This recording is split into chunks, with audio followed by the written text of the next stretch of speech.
The program didn't have my name. Not under siblings, not in the thank yous, not even in the family bio. Harvard Yard, May sun, red robes, flashbulbs, applause. And me, standing 3 rows back like a stranger at my own sister's coronation.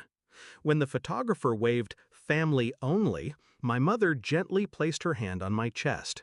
Not in anger, not even shame, just dismissal. Like I was an afterthought they'd finally deleted. And that's when I realized they'd been planning this for months. It started small. Missed calls, cold silences. My birthday forgotten 3 years in a row. At first I blamed myself. Too busy with work, too many late nights at the firm. Maybe I hadn't called enough. Maybe I wasn't enough. But then came the wedding. My sister's, of course. No invite, no call, just a blurry photo of champagne flutes on Instagram, captioned, "Finally married my best friend." Still, I swallowed it, because that's what I was trained to do. Keep my head down, work harder, don't cause trouble. But at graduation, seeing my name erased from a printed booklet that listed even our dog, I stopped swallowing. 6 weeks later, I got the call from my cousin Hannah. She was crying. "They changed the will," she said. "The lake cabin, your father left it to Rachel." I laughed, sharp, bitter. Of course he did. That cabin was my childhood, my first fishing rod, my mother's humming in the kitchen, my dad teaching me how to row before I could ride a bike. Rachel hated it, always said it smelled like dead trees and boredom. But it was worth nearly $1 million now, post-renovation, prime real estate. And apparently, they decided the disgraced daughter didn't deserve a dime of it. They thought I'd just fade out. But I don't disappear. I wait. Then I move. The first thing I did was request the revised will. Hannah was right. Everything, stocks, house, cabin, heirlooms, reassigned to Rachel. I was mentioned once. No further claim to property shall be acknowledged. Cold, clinical, but careless, because they didn't count on 2 things. 1, I was a probate attorney. 2, I knew something they didn't. Dad had gifted me partial ownership of the cabin 10 years ago, back when I was still the good kid. He'd done it casually, after I helped him fight a zoning dispute on the land. "Just in case," he said, handing me the notarized form. "You earned it." I still had the original deed, signed, filed, legal. But they'd either forgotten or hoped I had. Either way, it was mine now. And I don't mean sentimentally, I mean legally. I didn't call them, didn't scream, didn't beg.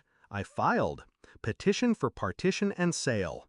In simple terms, force liquidation of the property and take my half in cash. If they refused, the court would order a sale anyway. It wasn't revenge yet, not quite, but it was the first domino. They lawyered up fast. My mother sent a letter through counsel. "We request a private resolution in honor of family." Funny, family hadn't been mentioned in years. I declined. Her attorney called it harsh. I called it overdue. Their defense was weak. Turns out Rachel had paid the property taxes for 1 year and thought that gave her some divine right to ownership. It didn't. What it gave me was leverage. Discovery phase unearthed more. Dad had diverted trust funds, originally intended for me, to fund Rachel's wedding, her grad school, even part of her husband's failed app startup. Receipts, transfers, emails. It was a buffet of betrayal. I used it all, not out of spite, out of strategy. Because sometimes justice wears a suit, not a sword. 6 months after Harvard, we were in court. Rachel looked nervous. Mom wore her pearls like armor. Dad didn't show. I wore navy, hair up, calm. The judge, an older woman with no time for nonsense, read the document slowly. "Miss Alden," she said, eyes on me, "you're asserting ownership based on this signed deed?" "Yes, Your Honor. Original copy, notarized, dated April 15th, 2015. She nodded. And you're seeking forced sale of the property? Yes. Have you attempted resolution?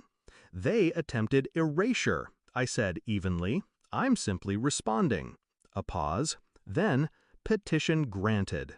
The cabin sold for $975,000. After legal fees and Rachel's failed appeals, I walked away with just over $460,000.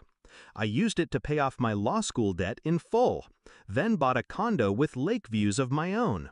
Peaceful, quiet, mine. My mother sends holiday cards now. No notes, just her name in cursive and a photo of her, Rachel, and Rachel's new baby. They always leave a corner of the frame empty, where I used to stand. I'm not angry anymore. I don't need them to say sorry. They can keep their Harvard weekends and curated smiles. Because when they look at the cabin now, empty, sold, gone, they remember what they lost. Me. And I remember what I reclaimed.